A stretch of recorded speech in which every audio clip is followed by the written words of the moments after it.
Friends, good morning. എല്ലാവർക്കും നമസ്കാരം. മറ്റൊരു പ്രധാനപ്പെട്ട വീഡിയോയിലേക്ക് നിങ്ങളെ ഞാൻ സ്വാഗതം ചെയ്യുന്നു. നമ്മൾ ഏറെ ശ്രദ്ധേയമായിട്ടുള്ള ചില കാര്യങ്ങളാണ് പരിശോധിച്ചുകൊണ്ടിരിക്കുന്നത്. ഈ വിഷയം നമ്മൾ നേരത്തെ ചർച്ച ചെയ്തതാണ്. അതായത് ഈ ട്രംപിൻ്റെ ചൈനയ്ക്കെതിരെയുള്ള വ്യാപാര യുദ്ധം ഇന്ത്യക്ക് എത്ര മാത്രം ഗുണകരമാകും, അല്ലെങ്കിൽ ഇന്ത്യക്ക് അത് സഹായകരമാകും എന്നുള്ളതിനെക്കുറിച്ചൊക്കെ നമ്മൾ നേരത്തെയുള്ള വീഡിയോകളൊക്കെ സംസാരിച്ചിട്ടുള്ളതാണ്. കാരണം ഒരുപക്ഷെ ഏറ്റവും കൂടുതൽ അത് ഫലപ്രദമായിട്ട് ഈ ഒരു അവസരത്തെ വിനിയോഗിച്ചു കഴിഞ്ഞാൽ നമുക്ക് ഷോർട്ട് ടേമിൽ അല്ലെങ്കിൽ തന്നെയും ഒരു ലോങ് ടേമിൽ തീർച്ചയായിട്ടും നമുക്ക് പ്രയോജനം ഉണ്ടാക്കിയെടുക്കാൻ സാധ്യതയുള്ള ഒരു ആഗോള സമ്പദ് വ്യവസ്ഥയിലെ അവസ്ഥ ഇപ്പോൾ നിലനിൽക്കുന്നുണ്ട്. പക്ഷേ എന്നാലും ഇന്ത്യയെ സംബന്ധിച്ച് ഇന്ത്യക്ക് ഇന്ത്യ നേരിടുന്ന വെല്ലുവിളികൾ ഏറെയാണ്. ചലഞ്ചസ് വളരെയധികമാണ്. അതുപോലെ തന്നെ ഒത്തിരി തടസ്സങ്ങൾ ഇന്ത്യക്ക് മുമ്പിൽ ഇപ്പോഴും നിലനിൽക്കുന്നുണ്ട്. ഇപ്പോൾ ഈ അമേരിക്കയുടെ ഭാഗത്തു നിന്നും ചൈനയ്ക്കെതിരെയുള്ള ഈ വ്യാപാര യുദ്ധം, അല്ലെങ്കിൽ ഏഹ്, ചുങ്ക പോരിൽ എന്നൊക്കെ നമ്മൾ പറയുന്നത്, ടാരിഫ് വാർ എന്നൊക്കെ നമ്മൾ പറയുന്നത്. കാരണം അമേരിക്കൻ മാർക്കറ്റിലെ വിപണിയിൽ ചൈനയ്ക്ക് നഷ്ടപ്പെടാൻ പോകുന്നത് വലിയ തോതിലുള്ള ഒരു വിപണിയാണ് നഷ്ടപ്പെടാൻ പോകുന്നത്. അപ്പോൾ ആ വിപണിയെ നമുക്ക് തീർച്ചയായിട്ടും മുതലെടുക്കുവാൻ ഇന്ത്യയെ പോലുള്ള രാജ്യങ്ങൾക്ക് എത്രത്തോളം കഴിയും എന്ന് ചോദിച്ചു കഴിഞ്ഞാൽ നമുക്ക് പെട്ടെന്ന് കഴിയത്തില്ല. അതിന് ചില കാരണങ്ങളുണ്ട്. അപ്പോൾ ആ കാരണങ്ങളാണ് നമുക്ക് ഇവിടെ വിശദീകരിക്കാൻ പോകുന്നത്. അതായത് നമുക്ക് ചൈനയെ പെട്ടെന്ന് വെല്ലുവിളിക്കാനോ അല്ലെങ്കിൽ ചൈനയെ മറികടക്കാനോ നമുക്ക് സാധിക്കത്തില്ല എന്നുള്ളതിൻ്റെ ചില ഉദാഹരണങ്ങൾ സഹിതമുള്ള ചില തെളിവുകൾ അല്ലെങ്കിൽ ചില വിവരണങ്ങളാണ് നമ്മൾ ഈ വീഡിയോയിൽ, ഈ ടോപ്പിക്കിൽ നമ്മൾ സംസാരിക്കുന്നത്. നമുക്കറിയാം, ട്രംപിൻ്റെ ഈ ടാരിഫ് വാർ മറ്റ് എല്ലാ രാജ്യങ്ങൾക്കെതിരെയുമാണ് അദ്ദേഹം ഡിക്ലെയർ ചെയ്തത്. പക്ഷേ പിന്നീട് 75 പരം വരുന്ന രാജ്യങ്ങൾക്ക്, ഇന്ത്യ ഉൾപ്പെടെയുള്ള രാജ്യങ്ങൾക്ക് 90 ദിവസത്തെ ഒരു ഇളവ് കൊടുക്കുകയും അല്ലെങ്കിൽ ഫ്രീസ് ചെയ്ത് വെച്ചിട്ടുണ്ട്. ബേസിക്കായിട്ടുള്ള 10 ബേസ് ലൈൻ ടാരിഫ് 10% ഏർപ്പെടുത്തുകയും ബാക്കിയുള്ള റെസിപ്രോക്കൽ ടാരിഫ് അല്ലെങ്കിൽ തത്തുല്യ നികുതി, ചുങ്കം അതെല്ലാം എടുത്തു കളഞ്ഞില്ല. 90 ദിവസത്തേക്ക് മരവിപ്പിച്ചിട്ടുണ്ട്. പക്ഷേ ചൈനയ്ക്കെതിരെ യാതൊരു വിട്ടുവീഴ്ചയും ട്രംപ് ചെയ്തില്ല എന്നുള്ള കാര്യം നമുക്ക് അറിയുകയും ചെയ്യാം.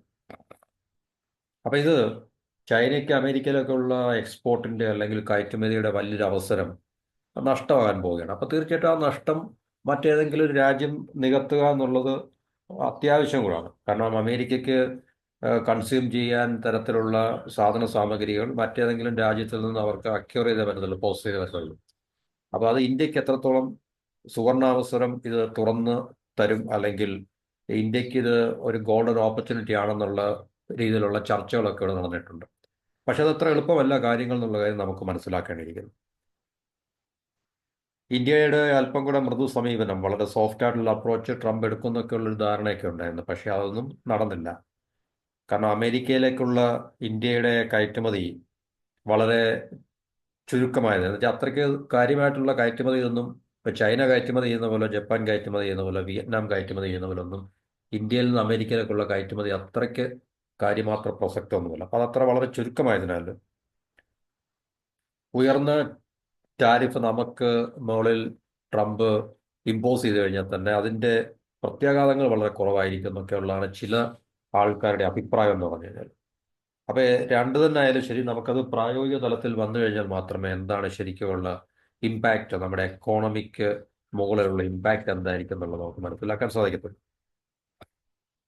അപ്പോൾ ചൈനയ്ക്കെതിരെയുള്ള നീക്കം, ഈ പറഞ്ഞ വൻതോതിലുള്ള ടാരിഫ് ഏർപ്പെടുത്തിയത്, അത് ഇന്ത്യക്ക് ഗുണകരമാകുമെന്നൊക്കെയുള്ള തോന്നൽ ആദ്യമൊക്കെ ഉണ്ടായിരുന്നു. പക്ഷേ അതിന് ഒക്കെ വളരെ ആ ഒരു പ്രതീക്ഷയൊക്കെ അസ്തമിച്ച് വരികയാണെന്നാണ് നമുക്ക് അറിയാൻ സാധിക്കുന്നത്. കാരണം ട്രംപിനെ സംബന്ധിച്ച് നമുക്കറിയാം, ട്രംപ് വെറുതെ വിടുവാനല്ല, വെറുതെ വിളിച്ച് പറയുന്നില്ല. കാരണം റെസ്പോൺസിബിൾ ആയിട്ടുള്ളൊരു വ്യക്തിയാണ്. ലോകത്തിലെ ഏറ്റവും പ്രധാനപ്പെട്ട രാജ്യത്തിൻ്റെ ഏറ്റവും ടോപ്പ് മോസ്റ്റ് ആയിട്ടുള്ള പൊസിഷൻ ഇരിക്കുന്ന അമേരിക്കൻ പ്രസിഡന്റിന്റെ ഡിക്ലറേഷൻസ് അതിനെ ചുമ്മാ വെറുതെ വിളിച്ച് പറയുന്നതായിരിക്കുന്നില്ല. പിന്നെ വ്യത്യാസം എന്ന് പറഞ്ഞാൽ മറ്റ് പ്രസിഡന്റുമാരെ അപേക്ഷിച്ച് നമ്മൾ നോക്കുമ്പോൾ ട്രംപ് അല്പം കൂടെ ഓപ്പണായിട്ട്, ബ്ലണ്ടായിട്ട് അമേരിക്കൻ പോളിസീസ് അല്ലേ വിളിച്ചു പറയും എന്നുള്ളൊരു വ്യത്യാസം മാത്രമേ ഉള്ളൂ. എന്നും പറഞ്ഞാൽ അത് വെറുതെ വെറും വാക്കല്ല എന്നുള്ള കാര്യത്തിൽ നമ്മൾ മനസ്സിലാക്കണം. കാരണം റെസ്പോൺസിബിൾ ആയിട്ടുള്ള വ്യക്തിയാണ്, അമേരിക്കൻ പ്രസിഡന്റാണ്.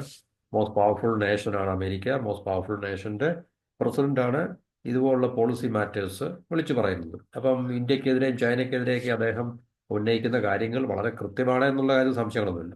കാരണം നമ്മളെല്ലാം തന്നെ, ഈ പറഞ്ഞ രാജ്യങ്ങളെല്ലാം തന്നെ അമേരിക്കക്കെതിരെ വൻതോതിലുള്ള ടാരിഫ് ഏർപ്പെടുത്തുകയും അമേരിക്കൻ പ്രോഡക്ട്സിന് ഈ പറഞ്ഞ രാജ്യങ്ങളുടെയൊക്കെ മാർക്കറ്റിൽ ആക്സസ് കിട്ടാത്ത രീതിയിൽ ആക്കി തീർക്കുകയൊക്കെ ചെയ്തിട്ടുണ്ട്. പക്ഷെ മറിച്ച് അമേരിക്ക എല്ലാ രാജ്യങ്ങൾക്കും വേണ്ടി തുറന്ന് ഇട്ടുകൊടുത്തിരിക്കുകയാണ്. അപ്പോൾ അതുകൊണ്ട് ഈ രാജ്യങ്ങളെല്ലാം തന്നെ വൻതോതിൽ അങ്ങോട്ട് കയറ്റുമതി ചെയ്യുകയും അവർക്ക് കൂടുതൽ ട്രേഡ് സർപ്ലസ് ഒക്കെ ഉണ്ടാക്കാൻ കഴിഞ്ഞിട്ടുണ്ട് എന്നുള്ളതാണ് ട്രംപിന്റെ ആർഗ്യുമെന്റ്. അത് കറക്റ്റാണ്, കാരണം ഡേറ്റയിൽ നമുക്ക് മനസ്സിലാക്കാൻ സാധിക്കും. ഒരു ചെറിയ രാജ്യമായ വിയറ്റ്നാമിന് പോലും അമേരിക്കയുടെ ട്രേഡിൽ ഇത്രയും സർപ്ലസ് ഉണ്ടാകണമെങ്കിൽ തീർച്ചയായിട്ടും ആ ഒരു മേഖലയിൽ എന്താണ് സംഭവിക്കുന്നുള്ള കാര്യം ട്രംപ് പറഞ്ഞ് കറക്റ്റ് ആണെന്നുള്ളത് നമുക്ക് മനസ്സിലാവും. അപ്പൊ ഈ പറഞ്ഞ ട്രംപ് വളരെ ഷാർപ്പാണ്, വളരെ കണ്ണിങ് ആണ്. അപ്പൊ ഇന്ത്യയുടെ മൃദു സമീപനം കാണിക്കുന്നതൊക്കെ വലിയ പ്രതീക്ഷയൊക്കെ ഉണ്ടായിരുന്നു. പക്ഷേ അതിലൊന്നും വലിയ മാറ്റമൊന്നും ഉണ്ടാകുന്നതായിട്ട് ഇപ്പോൾ നമുക്ക് കാണാൻ സാധിക്കുന്നില്ല. പിന്നെ ഉയർന്ന ടാരിഫ്, അതുപോലെ തന്നെ നിയമങ്ങളിലും ഇമിഗ്രേഷൻ പോളിസികളിലും ഒക്കെയുള്ള ഈ തുടർച്ചയായിട്ടുള്ള മാറ്റങ്ങൾ ആഗോള സമ്പദ് വ്യവസ്ഥയിൽ വലിയ തിരിച്ചടികൾ ഇതെല്ലാം ഉണ്ടായിക്കൊണ്ടിരിക്കുകയാണ്. അപ്പോൾ അത് ഇന്ത്യക്കും ദോഷം ഉണ്ടാക്കുന്നുള്ള കാര്യത്തിൽ സംശയങ്ങളൊന്നുമില്ല. കാരണം ഒരു നമ്മുടെ India is not an island, ഇല്ലേ, ഒറ്റപ്പെട്ട ദ്വീപൊന്നുമില്ല. കാരണം ലോകത്തുനിന്നല്ല, നമ്മുടെ സമീപ പ്രദേശങ്ങളിൽ തന്നെ ആയാലും ശരി, ഇപ്പം ചൈനയിൽ തന്നെ ഉണ്ടാകുന്ന വലിയൊരു മാറ്റങ്ങൾ ഇന്ത്യൻ സമ്പദ് വ്യവസ്ഥയും ഒക്കെ തന്നെ വളരെയധികം ബാധിക്കുന്നതാണ്. കാരണം ട്രംപ് സൃഷ്ടിക്കുന്ന ആഗോള ആഘാതത്തിൽ നിന്ന് മാറി നിൽക്കാൻ ഇന്ത്യക്കാവില്ല. ട്രംപ് സൃഷ്ടിക്കുന്ന അമേരിക്കയുടെ പോളിസിയിലുണ്ടാകുന്ന മാറ്റങ്ങൾ ഇപ്പം നമുക്കറിയാം. അമേരിക്കയിൽ ഒരു മേജർ ഇൻസിഡന്റ് ഉണ്ടായിക്കഴിഞ്ഞാൽ അത് ലോകത്തെ മൊത്തം സ്റ്റോക്ക് മാർക്കറ്റിനെ ബാധിക്കും. നമ്മളത് കണ്ടുകൊണ്ടിരിക്കുന്നതാണ്. പണ്ട് ചൊല്ലുണ്ടായിരുന്നു, അമേരിക്കയ്ക്ക് പനി പിടിച്ചു കഴിഞ്ഞാൽ തുമ്മുന്നത് മറ്റ് ലോകരാജ്യങ്ങളായിരിക്കും എന്ന് പറയുന്നത് പോലെ തന്നെ അമേരിക്കയിൽ ഒരു മേജർ ഇൻസിഡന്റ് ഉണ്ടായിക്കഴിഞ്ഞാൽ, മേജർ അല്ലെങ്കിൽ ഒരു പ്രധാനപ്പെട്ട പൊളിറ്റിക്കൽ ഇക്കണോമിക് ഇൻസിഡന്റ് ഉണ്ടായിക്കഴിഞ്ഞാൽ ലോകത്തിലെ എല്ലാ സ്റ്റോക്ക് മാർക്കറ്റുകളിലും അത് റിഫ്ലക്ട് ചെയ്യുന്നതായിട്ട് നമുക്ക് എപ്പോഴും കാണാൻ സാധിക്കും. അതിൻ്റെ അർത്ഥം പറഞ്ഞാൽ ലോകത്തിലെ എല്ലാ സമ്പദ് വ്യവസ്ഥയും അമേരിക്ക കൈക്കൊള്ളുന്ന തീരുമാനങ്ങളും നയങ്ങളും അല്ലെങ്കിൽ പോളിസീസ് ഒക്കെ തന്നെ ഇമ്പാക്ട് ചെയ്യുന്നുണ്ട്. അപ്പോൾ അത് ഇന്ത്യയും അതുപോലെ തന്നെ വളരെ കാര്യമാ എന്താ പറയുക, വളരെ ഇമ്പോർട്ടൻ്റ് ആയിട്ട് തന്നെ ഇമ്പാക്ട് ചെയ്യുന്ന, അല്ലെങ്കിൽ ഇന്ത്യൻ സമ്പദ് വ്യവസ്ഥയും അത് ബാധിക്കുന്ന ഒരു കാര്യമാണത്. അപ്പോൾ പ്രത്യേകിച്ച് ഇതുപോലുള്ള വ്യാപാരവുമായി ബന്ധപ്പെട്ട പ്രധാനപ്പെട്ട കടുത്ത തീരുമാനങ്ങൾ അത് ഇന്ത്യൻ സമ്പദ് വ്യവസ്ഥയെ വളരെ സാരമായി ബാധിക്കും എന്നുള്ള കാര്യത്തിൽ സംശയമൊന്നുമില്ല. ചൈന കൈയടക്കുന്ന വിപണി തന്നെയാണ് ഏറ്റവും. കാരണം ചൈന ലോകത്തിലെ ഏറ്റവും വലിയ മാനുഫാക്ചറിങ് നേഷൻ ആയതുകൊണ്ടും മാനുഫാക്ചറിങ് ഹബ് ആയതുകൊണ്ട് ഏറ്റവും വലിയ എക്സ്പോർട്ടർ ആയതുകൊണ്ടും ലോകത്തിലെ അമേരിക്ക എന്ന് മാത്രമല്ല മറ്റെല്ലാ വിപണികളിലും ചൈനയുടെ അപ്രമാദിത്യം നമുക്ക് ക്ലിയർ ആണ് ശരിക്കും പറഞ്ഞത്. അപ്പം ചൈനയ്ക്കെതിരെ ചൈനയുടെ മാനുഫാക്ചറിങ് പവറിന് ഒരു ബദലായി മാറുക എന്നുള്ള ഇന്ത്യയുടെ പ്രതീക്ഷ, സ്വപ്നം അത് സാക്ഷാത്കരിക്കാൻ വളരെ പെട്ടെന്ന് സാധിക്കത്തില്ല. അതിന് കാലതാമസം എടുക്കും. കാലതാമസം എന്ന് പറഞ്ഞാൽ 1-2 വർഷമല്ല, 5 വർഷമല്ല, 10 വർഷത്തിനുള്ളിൽ തന്നെ നമുക്കതിനെ, അല്ല 10 വർഷം കൊണ്ട് നമുക്ക് മാറ്റിയെടുക്കാൻ പറ്റുന്ന തരത്തിൽ നമുക്ക് സാധിക്കുമെന്ന് ചോദിച്ചു കഴിഞ്ഞാൽ അത്രയ്ക്കധികം വെല്ലുവിളികൾ നമ്മൾ നേരിടുന്നുണ്ട്, നമ്മുടെ ആഭ്യന്തര സമ്പദ് വ്യവസ്ഥയുടെ, ആഭ്യന്തര രാഷ്ട്രീയ പൊളിറ്റിക്കൽ സിസ്റ്റത്തിലൊക്കെ തന്നെ. അപ്പം അമേരിക്ക പോലുള്ള മറ്റു രാജ്യങ്ങളിലേക്ക് പിന്തുണ നമുക്ക് ഉണ്ടെങ്കിൽ തന്നെയും അവരുടെ ഇൻവെസ്റ്റ്മെന്റും ടെക്നോളജിയും ഒക്കെ അവർ ഷെയർ ചെയ്യാൻ തയ്യാറാണെങ്കിൽ തന്നെയും, ഇൻവെസ്റ്റ് ചെയ്യാൻ തയ്യാറാണെങ്കിൽ തന്നെയും, ക്യാപിറ്റലും ടെക്നോളജി ഇൻവെസ്റ്റ്മെന്റ് എന്ന് പറയുന്ന ആ തലത്തിലേക്ക് അവർ കൊണ്ടുവരാൻ തയ്യാറാണെങ്കിൽ തന്നെയും നമ്മളുടെ മുമ്പിൽ ഇന്ത്യയുടെ ആഭ്യന്തരമായിട്ടുള്ള സമ്പദ് വ്യവസ്ഥയിൽ നമ്മൾ ഒത്തിരി തടസ്സങ്ങളും വെല്ലുവിളികളും നേരിടുന്നുണ്ട്. അപ്പോൾ അതിനെക്കുറിച്ചുള്ള ചില കണക്കുകളുണ്ട്. ഇപ്പം 2024 US ചൈന എക്സ്പോർട്ട് ചെയ്തത് $439 ബില്യൺ മൂല്യമുള്ള ഉൽപ്പന്നങ്ങളാണ്. ഈ ഒരു കാലയളവിൽ ഇന്ത്യ $100 ബില്യൺ താഴെയാണ് കയറ്റുമതി ചെയ്തത്. അപ്പം അതിൻ്റെ അർത്ഥം എന്ന് പറഞ്ഞു കഴിഞ്ഞാൽ അമേരിക്ക ഏറ്റവും കൂടുതൽ വാങ്ങാൻ ആഗ്രഹിക്കുന്നത് ചൈനയിൽ നിന്നാണ്. കാരണം അമേരിക്കയ്ക്ക് ആവശ്യമുള്ള സാധനങ്ങൾ മൊത്തം ചൈനയിലുണ്ട്, ചീപ്പായിട്ടുള്ള കോസ്റ്റിൽ ചൈനയിൽ നിന്ന് ലഭ്യമാണ് എന്നുള്ളതാണ് ഈ കണക്കുകൾ കാണിക്കുന്നത്. ഏകദേശം 339 അല്ലെ $340 ബില്യൺ മുകളിലാണ് ആ ഡിഫറൻസ് എന്ന് പറയുന്നത്. അപ്പോൾ അമേരിക്കയിൽ നിലനിൽക്കുന്ന അവസരങ്ങൾ നമുക്ക് അത് മുതലെടുക്കാൻ പോലും പറ്റിയ മാനുഫാക്ചറിങ് ഇക്കോസിസ്റ്റം അല്ലെങ്കിൽ കരുത്ത്, പവർ ഒന്നും ഇപ്പം ഇന്ത്യക്കില്ല എന്നുള്ള കാര്യത്തിൽ സംശയമൊന്നുമില്ല. കാരണം ഇന്ത്യയുടെ മാനുഫാക്ചറിങ് സെക്ടർ അത്രയ്ക്ക് ഓർഗനൈസ്ഡ് അല്ല. നമ്മുടെ ഇക്കോസിസ്റ്റംസ്, സപ്ലൈ ചെയിൻ, ഇതൊന്നും ഇപ്പോഴും നമുക്ക് ഒരു ഗ്ലോബൽ സപ്ലൈ ചെയിനുമായിട്ട് ചൈന ഉണ്ടാക്കിയെടുത്തതുപോലോ അല്ലെങ്കിൽ ഈവൻ വിയറ്റ്നാം ഉണ്ടാക്കിയെടുത്തതുപോലോ അല്ലെങ്കിൽ അതുപോലുള്ള രാജ്യങ്ങൾ, ജപ്പാൻ ഇതുപോലുള്ള രാജ്യങ്ങളൊക്കെ ഉണ്ടാക്കിയെടുത്ത ഒരു മാനുഫാക്ചറിങ് സെക്ടർ അല്ലെങ്കിൽ ഒരു ഇക്കോസിസ്റ്റം, സപ്ലൈ ചെയിൻ ഇന്ത്യയിൽ ഇപ്പോഴും നിലവിൽ വന്നിട്ടില്ല എന്നുള്ളതാണ് അതിൽ ഏറ്റവും പ്രധാനപ്പെട്ട കാര്യം. അതുപോലെ തന്നെ സാങ്കേതിക വിദ്യയുടെ വൻതോതിലുള്ള ഉപയോഗമൊന്നും നമ്മുടെ ചൈന പിന്നെ നേടിയെടുത്ത അത്രയും സാങ്കേതിക വിദ്യകളൊന്നും നമ്മൾ ഇത് നേടിയെടുത്തിട്ടില്ല, പ്രത്യേകിച്ച് മാനുഫാക്ചറിങ് സെക്ടറിൽ. അതുകൊണ്ട് ചൈനയ്ക്ക് നഷ്ടപ്പെടുന്ന മാർക്കറ്റ് അല്ലെങ്കിൽ കച്ചവടം ഇന്ത്യക്ക് അത് നേടിയെടുക്കാൻ സാധിക്കുമെന്ന് ചോദിച്ചു കഴിഞ്ഞാൽ വളരെ പെട്ടെന്ന് സാധ്യമല്ല എന്നുള്ള കാര്യം വളരെ ക്രിസ്റ്റൽ ക്ലിയർ ആണ്. പക്ഷേ അതുപോലെ തന്നെ മറ്റൊരു പ്രധാന വെല്ലുവിളി എന്ന് പറഞ്ഞാൽ ഗുണമേന്മയിൽ രാജ്യാന്തര നിലവാരത്തിലേക്ക് എത്താൻ നാം ഇനിയും ഏറെ സഞ്ചരിക്കേണ്ടിയിരിക്കുന്നു എന്നും ഈ റിപ്പോർട്ട് പറയുന്നുണ്ട്. അപ്പോൾ നമ്മുടെ പ്രശ്നങ്ങൾ എന്തൊക്കെയാണ്? എപ്പോഴും നമ്മൾ പറയാറുള്ള പരിമിതമായിട്ടുള്ള അടിസ്ഥാന സൗകര്യങ്ങൾ, വളരെ ഇപ്പോഴും ലോക നിലവാരത്തിൻ്റെ ഒരു അടുത്തുപോലും എത്താത്ത നമ്മുടെ ഇൻഫ്രാസ്ട്രക്ചർ, റോഡ്, റെയിൽവേ, പിന്നെ സീ പോർട്ട്, എയർപോർട്ട്, പിന്നെ നയങ്ങളിനകത്തുള്ള ഇൻസ്റ്റെബിലിറ്റി, അസ്ഥിരത, വൈദഗ്ധ്യമുള്ള ജീവനക്കാരുടെ ദൗർലഭ്യം, ഇതെല്ലാം ചൈനയിൽ വളരെ സുലഭമാണ് കേട്ടോ. അവരുടെ ലേബർ അവരുടെ ലേബർ എന്താണ് പറയുന്നത്, അല്ലെങ്കിൽ തൊഴിലാളികൾ, അവിടെ ലഭ്യമായിട്ടുള്ള തൊഴിലാളികൾ എന്നൊക്കെ പറഞ്ഞാൽ അവർ വളരെ മാനുഫാക്ചറിങ് സെക്ടറിൽ, ഏത് മാനുഫാക്ചറിങ് സെക്ടറിലും ജോലി ചെയ്യാൻ പരുവത്തിലാണ് അവരുടെ വൈദഗ്ധ്യം എന്നുള്ളതിനകത്ത് സംശയമില്ല. പക്ഷേ ഇന്ത്യയിൽ ആ ഒരു സ്കില്ലൊന്നും നമുക്കിതുവരെ, ആ സ്കില്ലിൻ്റെ വിടവുകൾ നികത്തി നമ്മുടെ ലേബർ ഫോഴ്സിനെ മാനുഫാക്ചറിങ് സെക്ടറിലേക്ക് ഡിപ്ലോയ് ചെയ്യാൻ വേണ്ടി അല്ലെങ്കിൽ വിന്യസിക്കാൻ വേണ്ടിയുള്ള സ്കില്ലുകളൊന്നും കൊടുക്കാൻ പര്യാപ്തമായ രീതിയിലുള്ള ഇക്കോസിസ്റ്റം ഒന്നും ഇന്ത്യയിലില്ല എന്നുള്ള കാര്യം വളരെ ഒരു യാഥാർത്ഥ്യമാണ്. അപ്പോൾ ഈ പറഞ്ഞ വൈദഗ്ധ്യമുള്ള ജീവനക്കാരുടെ ദൗർബല്യം, ഇതെല്ലാം തന്നെ നമ്മുടെ മുമ്പിലുള്ള വലിയ കടമ്പകളാണ്. ഏത് ഇൻഫ്രാസ്ട്രക്ചറിൻ്റെ പരിമിതികൾ, അതുപോലെ നയങ്ങളിലുള്ള വ്യത്യാസം, സ്ഥിരതയില്ലായ്മ. അപ്പോൾ ഇതൊക്കെ തന്നെയാണ് നമ്മൾ നേരിടുന്ന ഏറ്റവും വലിയ പ്രശ്നം. അപ്പോൾ ഇതിനെല്ലാം പുറമെ നമ്മൾ ഈ ഇൻഫ്രാസ്ട്രക്ചറിൻ്റെ കാര്യത്തിലാണ് മതിയായ സൗകര്യമില്ലാത്ത റോഡുകൾ, റെയിൽവേ, തുറമുഖങ്ങൾ, എയർപോർട്ടുകൾ, ഇവയെല്ലാം തന്നെ സാധനങ്ങളുടെ, ഉൽപ്പന്നങ്ങളുടെ നീക്കത്തിൻ്റെ ചെലവ് കൂട്ടുകയും വേഗത കുറയ്ക്കുകയും ചെയ്യുന്നുണ്ട്. അപ്പോൾ ഇതൊക്കെ ഇന്ത്യ നേരിടുന്ന ഏറ്റവും വലിയ പ്രശ്നമാണ്. അപ്പോൾ ഈ അടിസ്ഥാന പ്രശ്നങ്ങളൊക്കെ തന്നെ നമ്മൾ മാറ്റിയെടുത്താൽ മാത്രമേ നമുക്ക് തീർച്ചയായിട്ടും ഈ മേഖലയിൽ ചൈനയെ കോമ്പീറ്റ് ചെയ്യുക എന്നുള്ളതല്ല, ചൈനയ്ക്കൊപ്പം അടുത്തെങ്കിലും നമുക്ക് എത്തുവാൻ സാധിക്കണമെങ്കിൽ നമ്മൾ ഈ പറഞ്ഞ അടിസ്ഥാന പ്രശ്നങ്ങൾ മാറ്റിയെടുത്തേ മതിയാകും പറഞ്ഞു. അപ്പോൾ ഇതുകൊണ്ട് കയറ്റുമതിക്കാർക്ക് അവരുടെ കരാറുകൾ വേണ്ട വിധത്തിൽ സമയബന്ധിതമായിട്ട് അല്ലെങ്കിൽ കൃത്യസമയത്ത് പാലിക്കാൻ പ്രയാസമാകുന്നു എന്നും നമുക്ക് മനസ്സിലാക്കാൻ സാധിക്കും. മറ്റൊരു പ്രധാനപ്പെട്ട വെല്ലുവിളി എന്ന് പറഞ്ഞാൽ, ഏറ്റവും പ്രധാനപ്പെട്ട വെല്ലുവിളി, ഇന്ത്യ ഇപ്പോഴും പല കാര്യങ്ങൾക്കും, അതായത് ഫിനിഷ്ഡ് പ്രോഡക്റ്റ് ആയാലും ശരി, സെമി ഫിനിഷ്ഡ് പ്രോഡക്റ്റ് ആയാലും ശരി, റോ മെറ്റീരിയൽസ് ആയാലും ശരി, സ്പെയർ, കമ്പോണൻസ്, ഇതിനൊക്കെ തന്നെ നമ്മൾ ഇപ്പോഴും അമിതമായിട്ട് ചൈനയാണ് ആശ്രയിക്കുന്നത്. അതായത് സോളാർ എക്യുപ്മെൻറ്റുകൾ, നമ്മൾ അമേരിക്കയിലേക്ക് ഏറ്റവും കൂടുതൽ സോളാർ പാനൽസ് എക്സ്പോർട്ട് ചെയ്യുന്ന രാജ്യമാണ് ഇന്ത്യ. പക്ഷേ അതിൻ്റെ 80% റോ മെറ്റീരിയൽസ് അല്ലെങ്കിൽ കമ്പോണൻസ്, പാർട്സൊക്കെ നമ്മൾ ചൈനയിൽ നിന്നാണ് നമ്മൾ ഇറക്കുമതി ചെയ്യുന്നത്. അപ്പോൾ ചൈനയും അമേരിക്കയും തമ്മിൽ ട്രേഡ് വാർ അല്ലെങ്കിൽ വ്യാപാര യുദ്ധം നിലനിൽക്കുമ്പോൾ അമേരിക്കയുമായിട്ട് വ്യാപാരത്തിൽ ഏർപ്പെടുന്ന രാജ്യങ്ങൾക്കെതിരെ ചൈന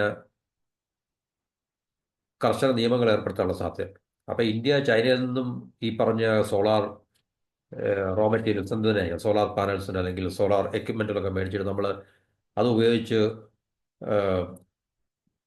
അമേരിക്കയിലേക്ക് എക്സ്പോർട്ട് ചെയ്യുമ്പോൾ അത് നമുക്ക് തീർച്ചയായിട്ടും ചൈനയുടെ ഭാഗത്തു നിന്ന് തീർച്ചയായിട്ടും ചില വെല്ലുവിളികൾ നേരിടേണ്ടി വരും. അതുപോലെ തന്നെ ലാപ്ടോപ്പുകൾ, അപ്ലയൻസസ്, ഫാർമസ്യൂട്ടിക്കൽ സെക്ടറിലേക്ക് വേണ്ടിയുള്ള ഒത്തിരി കെമിക്കൽസ് അല്ലെങ്കിൽ റോ മെറ്റീരിയൽസ് നമ്മൾ ചൈനയിൽ നിന്നാണ് ഇറക്കുമതി ചെയ്യുന്നത്. അപ്പോൾ ഇതിനെല്ലാം തമ്മിൽ ഇങ്ങനെ ഒട്ടനവധി മേഖലകളിൽ നമ്മൾ ചൈനയെ ആശ്രയിക്കുന്നുണ്ട്.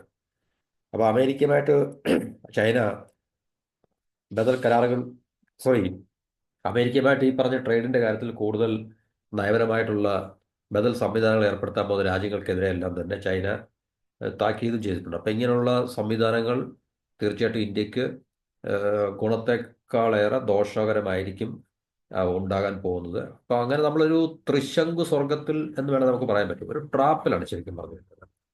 നമുക്ക് ഈ മതിലിച്ചിട്ട് ഇറക്കാനും വയ്യ, കഴിച്ചിട്ട് തുപ്പാനും വയ്യാത്തൊരവസ്ഥയാണ് ശരിക്കും പറഞ്ഞാൽ ഇന്ത്യയുടെ അവസ്ഥ പറയുന്നത്. അപ്പം അതുകൊണ്ട് നമ്മുടെ പോളിസി മേക്കേഴ്സ്, നമ്മുടെ ഭരണകൂടം ഈ വെല്ലുവിളികളെയൊക്കെ എങ്ങനെ നേരിടും അല്ലെങ്കിൽ എങ്ങനെ കൈകാര്യം ചെയ്യും എന്നുള്ളതിനെക്കുറിച്ച് നമുക്ക് കാത്തിരുന്ന് കാണുക എന്നുള്ളതല്ലാതെ മറ്റ് വേറെ വഴികളൊന്നുമില്ല. അപ്പോൾ ഈ പറഞ്ഞ അസംസ്കൃത വസ്തുക്കൾക്കും അതുപോലെ തന്നെ മറ്റ് സ്പെയർ കമ്പോണൻസും ഒക്കെ തന്നെ അതിൻ്റെയൊക്കെ മേളിൽ ചൈന ആ, വിലക്കുകൾ ഏർപ്പെടുത്തി കഴിഞ്ഞാൽ ഇന്ത്യ ഇത് ഉപയോഗിച്ച് പ്രോഡക്ട്സ് ഉണ്ടാക്കി അമേരിക്കയിലേക്കോ മറ്റു മാർക്കറ്റുകളിലേക്കോ കയറ്റുമതി ചെയ്യുമ്പോൾ അതിനെ ഇന്ത്യയുടെ കയറ്റുമതി അത് വല്ലാതെ ബാധിക്കാൻ സാധ്യതയുണ്ട്. അങ്ങനെ ഒരു യാഥാർത്ഥ്യം നിലനിൽക്കുന്നുണ്ട് എന്നുള്ളത് നമ്മൾ മനസ്സിലാക്കണം.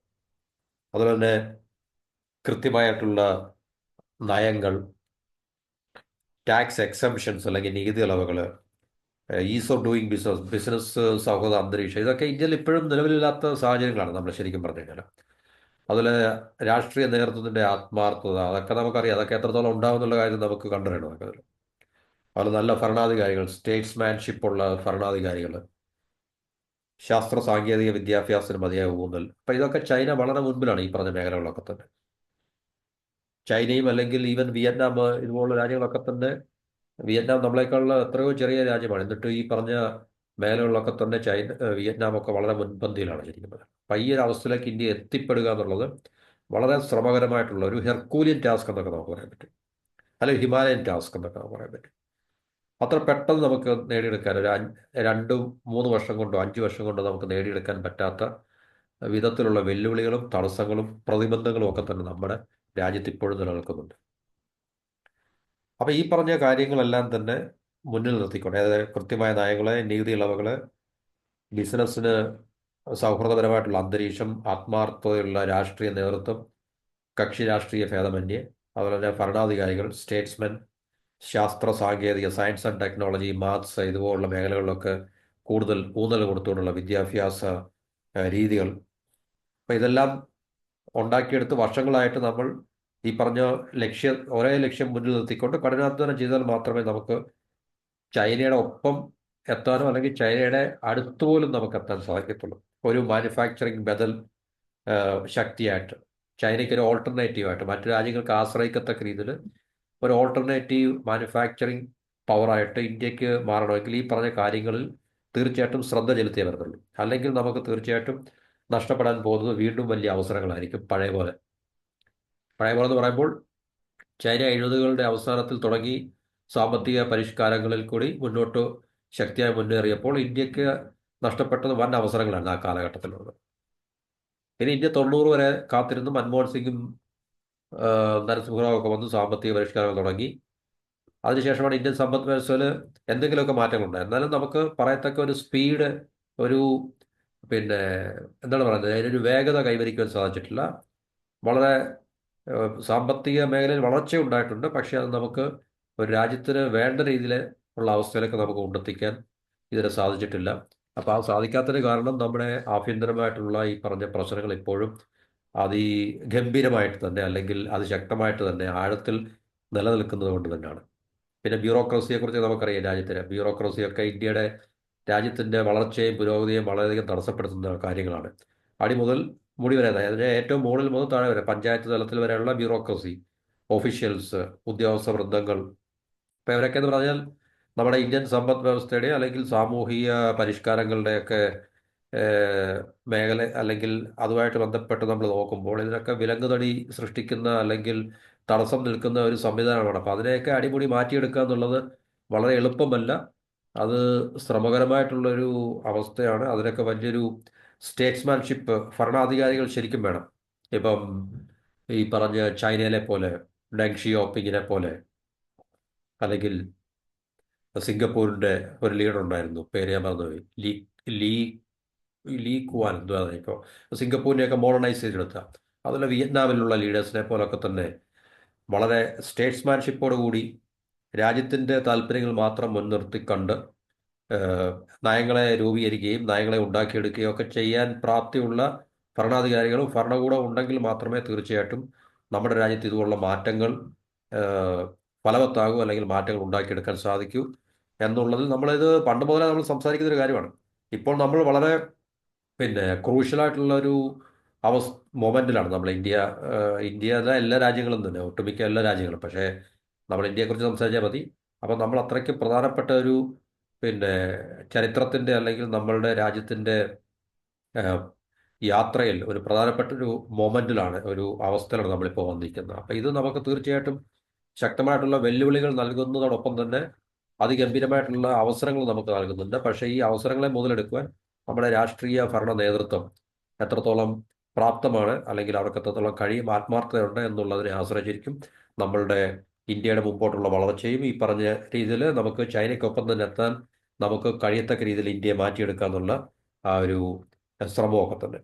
അപ്പം ഇതാണ് നമുക്ക് വളരെ സിമ്പിളായിട്ട് ഈ ഒരു ടോപ്പിക്കിനെ കുറിച്ച് പറയാനുള്ളത്. എന്ന് വെച്ചാൽ അമേരിക്ക തുറന്നു തരുന്ന, അല്ലെങ്കിൽ യൂറോപ്യൻ രാജ്യങ്ങൾ തുറന്നു തരുന്ന, വിപണികൾ തുറന്നു തരുന്ന ഇപ്പോഴത്തെ നമുക്കുള്ള അവസരങ്ങൾ മുതലെടുക്കുവാൻ ഇന്ത്യക്ക്, അത് ചൈനയ്ക്ക് നഷ്ടപ്പെട്ടുകൊണ്ടിരിക്കുന്ന അവസരങ്ങൾ, മാർക്കറ്റ്, വിപണി, ഈ ഇന്ത്യക്ക് അത് തിരിച്ചു പിടിക്കുവാൻ അല്ലെങ്കിൽ മുതലെടുക്കുവാൻ സാധിക്കുമോ എന്നുള്ള ഒരു ചോദ്യത്തിന് ഉത്തരം എന്ന് പറഞ്ഞു കഴിഞ്ഞാൽ, അത്ര പെട്ടെന്ന് നമുക്ക് ഇപ്പോൾ ഇവിടെ നിലനിൽക്കുന്ന തൽസ്ഥിതി ഉപയോഗിച്ചുകൊണ്ട്, ഇന്ത്യയിൽ നിലനിൽക്കുന്ന ഇപ്പോഴത്തെ തൽസ്ഥിതി ഉപയോഗിച്ചുകൊണ്ട് നമുക്ക് സാധ്യമല്ല. അതിന് നമുക്ക് ആഭ്യന്തരമായിട്ട് ഒത്തിരി പിന്നെ റിഫോംസും പരിഷ്കാരങ്ങളും റീസ്ട്രക്ചറിങ്ങും ഒക്കെ തന്നെ നമുക്ക് ഉണ്ടാക്കിയെടുക്കേണ്ട ആവശ്യം ഉണ്ട്. അപ്പോൾ അതിൻ്റെ അടിസ്ഥാനത്തിൽ മാത്രമേ നമുക്ക് തീർച്ചയായിട്ടും മുന്നോട്ട് ഈ പുരോഗതികൾ ഉണ്ടാക്കിയെടുക്കാൻ സാധിക്കത്തുള്ളൂ. അത്ര എളുപ്പമുള്ള കാര്യമല്ല, വളരെ കാലതാമസമെടുക്കും എന്നുള്ള കാര്യത്തിൽ സംശയമൊന്നുമില്ല. അപ്പോൾ ഇത്രയും പറഞ്ഞ് നമുക്ക് ഈ ടോപ്പിക്ക് ഇവിടെ അവസാനിപ്പിക്കാം. ഇതുപോലെ പ്രധാനപ്പെട്ട ഒരു ടോപ്പിക്കുമായിട്ട് അടുത്ത വീഡിയോ കാണാം. എല്ലാവർക്കും നന്ദി, നമസ്കാരം. ചാനൽ സബ്സ്ക്രൈബ് ചെയ്യുക, സപ്പോർട്ട് ചെയ്യുക. വീണ്ടും കാണുന്നവരെ ഹാവ് എ വണ്ടർഫുൾ ഡേ.